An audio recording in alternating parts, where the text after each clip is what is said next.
9 ذی الحجہ کے روزے کی فضیلت. کیا یوم عرفہ کا روزہ رکھنا کسی حدیث سے ثابت ہے؟ نیز عرفہ کا ایک روزہ سنت ہے یا دو؟ حبیب خان سعودی عرب سے. صحیح حدیث میں ہے کہ عرفہ کا ایک روزہ اگلے اور پچھلے سال کے ایک سال کے گناہوں کا کفارہ ہے. بہت بڑی فضیلت ہے. اور صحیح حدیث سے 9 ذی الحجہ کا روزہ ثابت ہے. اس میں 2 نہیں ملانا سنت ہے. کوئی ملا لے تو کوئی غلط بھی نہیں ہے، بلکہ پورا ہی 9 دنوں تک روزے رکھ لے تو بہت اچھی بات ہے.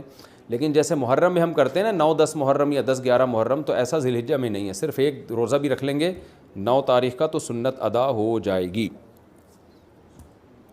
کیا 9 ذی الحجہ کا روزہ سعودیہ کے حساب سے ہوگا؟ 9 ذی الحجہ کا روزہ سعودیہ کے حساب سے رکھیں یا پاکستان کی 9 تاریخ کے حساب سے؟ شمائلہ صاحبہ کراچی سے.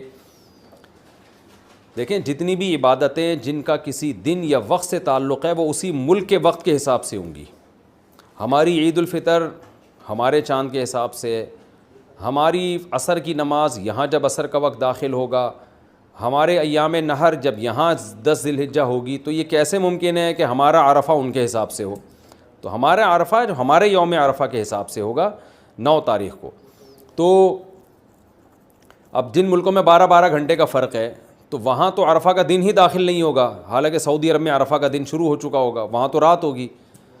تو اس لیے جو 9 تاریخ کی فضیلت ہے نا وہ اس ملک کے حساب سے جب 9 ذی الحجہ ہوگی. تو اس لیے کیونکہ جتنی بھی عبادتیں ہیں نا جن کا کوئی وقت کے ساتھ تعلق ہے تو وقت ان کے لیے ظرف یا معیار ہوتا ہے. یہ فقہ کی اصطلاح ہے. تو ظرف یا معیار یعنی سبب ہوتا ہے ان کے لیے. تو جب وہ سبب پایا جائے گا تو عبادت متوجہ ہوگی. تو سبب جس ملک میں جو تاریخ ہے وہی اس کا سبب ہے.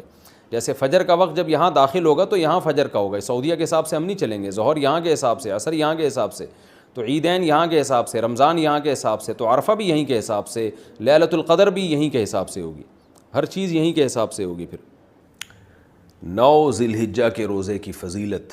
کیا یوم عرفہ کا روزہ رکھنا کسی حدیث سے ثابت ہے؟ نیز عرفہ کا ایک روزہ رکھنا سنت ہے یا 2؟ حبیب خان سعودی عرب سے. جی صحیح حدیث سے ثابت ہے عرفہ کا روزہ.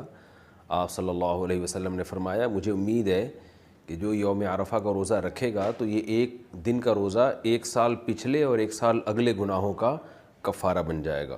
علماء کہتے ہیں اس سے صغیرہ گناہ مراد ہوتے ہیں، کبیرہ مراد نہیں ہوتے. تو یہ بہت بڑی فضیلت ہے، اس لیے عرفہ کے روزے کا اہتمام کرنا چاہیے.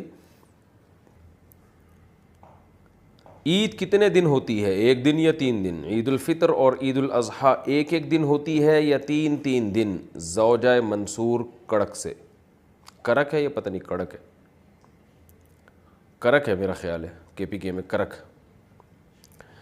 عید الفطر 1 دن کی ہوتی ہے اور عید الاضحیٰ میں جو قربانی کے دن ہے وہ 3 دن ہے. تو اس لحاظ سے ان 3 دنوں کو عید کا دن کہا جاتا ہے. تو ویسے تو اسپیسیفک 10 ذی الحجہ ہی عید کا دن ہے، لیکن قربانی کے دنوں کو ملا کے 3 دن عید کے کہے جاتے ہیں، کیونکہ 10، 11، 12 ان تینوں دن قربانی ہوتی ہے اور عید الفطر 1 دن کی ہوتی ہے. چوتھے دن قربانی کرنے کا حکم.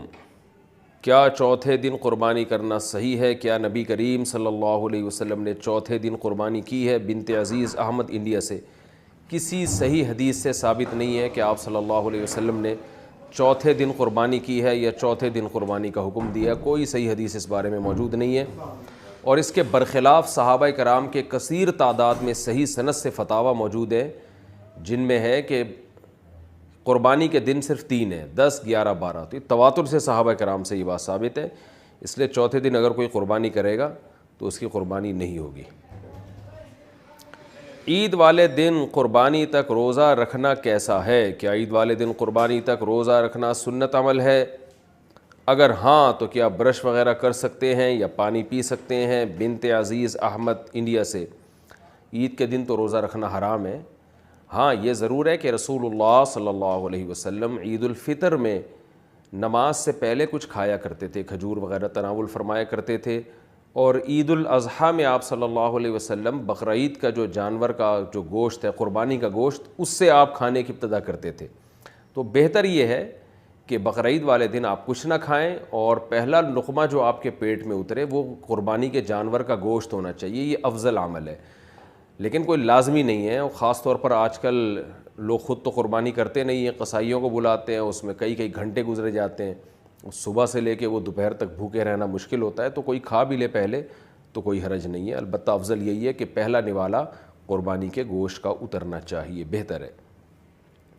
تیسرے دن قربانی ہو تو بال اور ناخن کب کاٹیں گے؟ اگر مجھے تینوں دن قربانی کرنی ہو تو میں اپنے بال اور ناخن پہلے دن قربانی کے بعد کاٹ سکتا ہوں, یا پھر ساری قربانی کرنے کے بعد تیسرے دن کاٹنا بہتر ہے؟ فقیہ الزماں دہلی سے, نام تو بڑا خاندانی رکھا ہوا ہے, فقیہ الزماں. جناب فقیہ الزماں صاحب, اگر آپ نے تینوں دن دیکھیں, نبی صلی اللہ علیہ وسلم نے فرمایا جس نے قربانی کرنی ہو تو ذی الحجہ کا چاند نظر آنے کے بعد اسے چاہیے کہ وہ اپنے بال اور ناخن نہ کاٹے. یہ بہتر عمل ہے, سنت عمل ہے, لازم نہیں ہے. پہلی بات تو یہ, اور سنت بھی اس کے لیے جس کے بال اور ناخن بہت زیادہ بڑھ نہ چکے ہوں, اس کے لیے. بہت زیادہ ناخن اور بال بڑھ چکے ہیں پھر تو کاٹنا واجب ہے. تو اگر آپ نے چاند رات سے پہلے بال ناخن کاٹ لیے, بہت زیادہ نہیں بڑھے ہوئے, تو افضل یہی ہے کہ قربانی کر کے کاٹیں. تو جب آپ پہلی قربانی کر لیں گے تو اس کے بعد, کیونکہ حدیث کے جو الفاظ ہیں وہ یہی ہے کہ جو قربانی کرے تو پھر اس کے بعد, تو جب آپ پہلی قربانی کر لیں گے تو پھر یہ سنت پوری ہو جائے گی. تیسرے دن تک انتظار ضروری نہیں ہے اس کے لیے.